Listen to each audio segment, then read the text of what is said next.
भारत की पिछली सभी गवर्नमेंट्स और सभी प्रधानमंत्रियों का अगर हम ट्रैक रिकॉर्ड देखें तो अभी तक यही प्रूव होता है कि पिछले काउंटर पार्ट्स के मुकाबले प्रधानमंत्री मोदी जी ने चाइना को बहुत ही अच्छे से टैकल किया है। चाइनीज ऐप्स को बैन करना हो या फिर चाइना से इंपोर्ट्स के ऊपर रोक लगानी हो या फिर भारत में रजिस्टर्ड चाइनीज कंपनीज के ऊपर कार्रवाई करनी हो, समय समय पर भारतीय सरकार और हमारे विदेश मंत्री डॉक्टर एस जयशंकर साहब चाइना को ये संकेत देते रहे कि अगर बॉर्डर के ऊपर सिचुएशन ठीक नहीं होती है तो जो भारत और चाइना के बीच के नॉर्मल बायलैटरल टाइज हैं वो भी प्रभावित होंगे। इस बीच अब भारत ने अरुणाचल प्रदेश के रूप में चाइना को एक और बड़ा झटका दे दिया है। भारतीय प्राइम मिनिस्टर, प्रेसिडेंट या फिर वाइस प्रेसिडेंट ये लोग जब भी अरुणाचल प्रदेश के दौरे पर जाते हैं उसके अगले ही दिन चाइना के विदेश मंत्रालय की तरफ से उस विजिट का विरोध किया जाता है एंड कहा जाता है कि अरुणाचल प्रदेश को इंडिया ने इलीगली ऑक्यूपाई किया है, वो साउथ तिब्बत का पार्ट है। आप सोचिए कि चाइना को जब अकेले भारत के प्राइम मिनिस्टर या फिर भारत के प्रेसिडेंट के अरुणाचल प्रदेश जाने से इतनी दिक्कत होती है, फिर जब भारत दुनिया के बाकी देशों को भी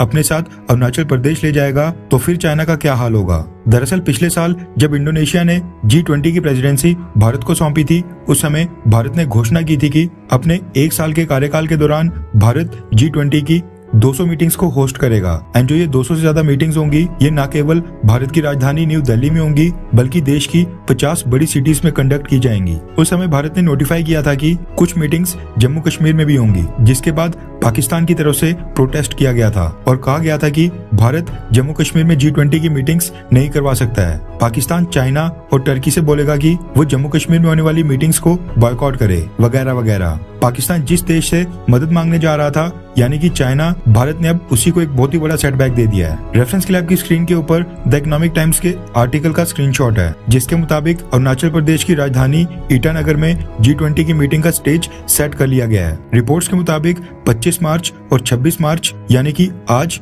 और कल 2 दिन तक अरुणाचल प्रदेश में G20 की मीटिंग्स होंगी। इस समय अभी जब आप ये वीडियो देख रहे होंगे G20 की मीटिंग अरुणाचल प्रदेश में स्टार्ट हो गई होगी। खबर निकल कर आ रही है कि 19 देशों के 50 से ज्यादा डेलीगेट्स इस मीटिंग में हिस्सा लेने के लिए अरुणाचल प्रदेश पहुंचे हैं। उनको वहां पर अरुणाचल प्रदेश की हिस्ट्री और अरुणाचल प्रदेश के रिच कल्चर के बारे में भी बताया जाएगा। चाइना इस पूरे मसले के ऊपर इतना ज्यादा कंफ्यूज है कि उसका भी पाकिस्तान वाला हाल हो गया है। चाइना ने इस मीटिंग को बॉयकॉट अभी तक नहीं किया है, लेकिन ये देखना भी इंटरेस्टिंग होगा कि क्या चाइना के डेलीगेट्स अरुणाचल प्रदेश में G20 की मीटिंग में हिस्सा लेते हैं या फिर नहीं। फिलहाल चाइना के डेलीगेट्स के आने की संभावना अभी भी बनी हुई है, लेकिन एक चीज समझ नहीं आ रही है कि भारतीय सरकार के विदेश मंत्रालय ने अरुणाचल प्रदेश में होने वाली G20 की मीटिंग्स को कवर करने की इजाजत नहीं दी जा रही है। अरुणाचल प्रदेश में G20 के वेन्यू के ऊपर सभी मीडिया पर्संस की एंट्री को रिस्ट्रिक्ट कर दिया गया है। अब इसके पीछे एग्जैक्ट क्या रीजन है वो तो खैर किसी को नहीं पता, लेकिन शायद मीडिया पर्संस इस मीटिंग में चाइना एंगल घुसाकर सवाल ना पूछें, शायद इसलिए उनकी एंट्री को रिस्ट्रिक्ट किया गया है। रिपोर्ट्स के मुताबिक अरुणाचल प्रदेश में जो G20 की मीटिंग हो रही है